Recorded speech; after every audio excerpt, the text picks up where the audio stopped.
Apat naman na most wanted person sa Santa Barbara, sunod-sunod na Nasakote ng Pulisya. Sa detalye, makakasama natin Idol Rona Raka.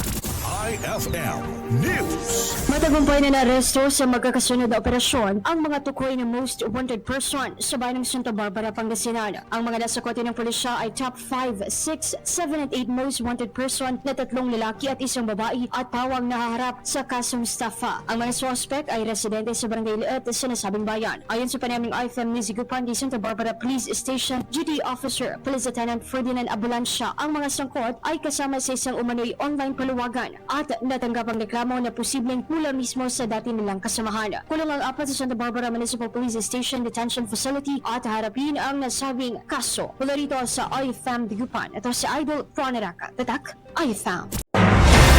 IFM News. IFM News. IFM.